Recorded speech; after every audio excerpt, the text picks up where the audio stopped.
Good morning, sixth graders. Mr. Olson here to tell you about your first of what will be many weekly homework assignments. This assignment is being posted at 8 a.m. on the morning of Monday, November 9th, and it will be due at 8 a.m. on the morning of Monday, November 16th.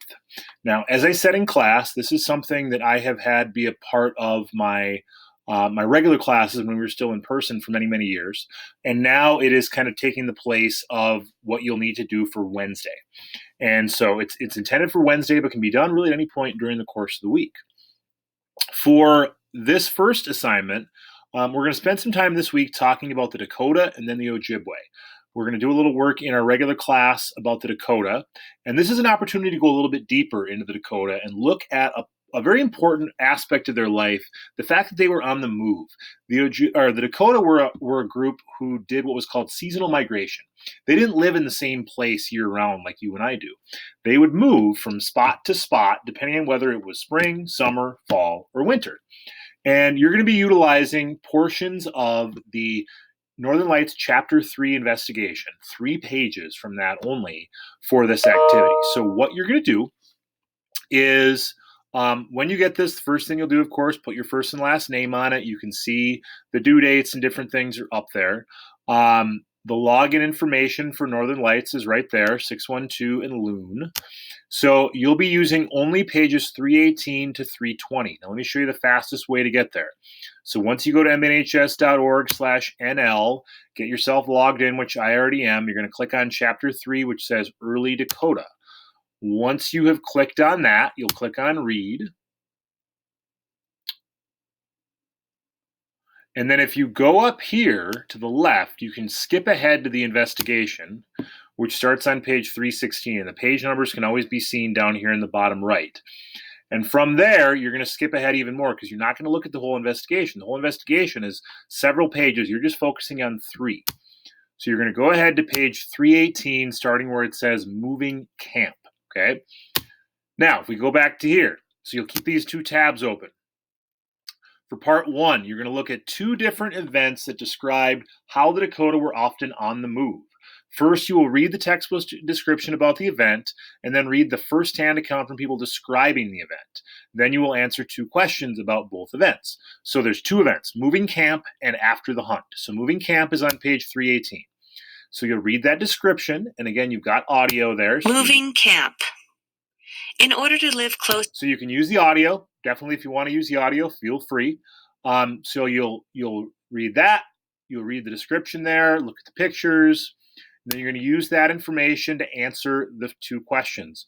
Make sure you answer question 1 in 2 to 3 complete sentences. Then, once you have finished the first 2 questions, you'll flip ahead to the next page, After the Hunt.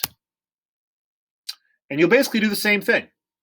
Read through that, look at the picture, look at the captions, and then you're going to answer those 2 questions. Question 3 it should again be in 2 to 3 complete sentences, and then question 4 should be in a paragraph of 3 to 5 complete sentences. Okay.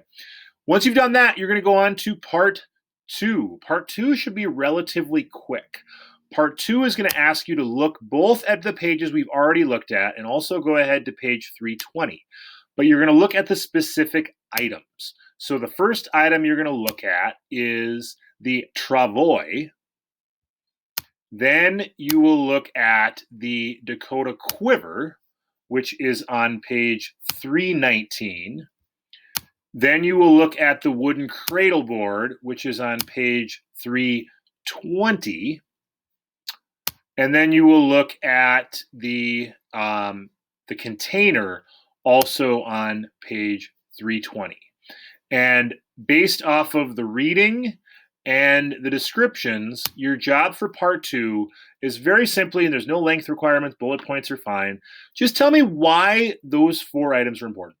Why do they matter? What's the significance of them? What's the significance of the travois? What's the significance of the quiver? What's the significance of the cradle board? Why do they matter? Okay.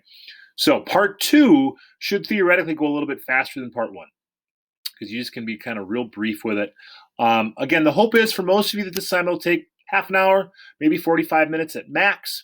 Again, you've got the whole week to do it.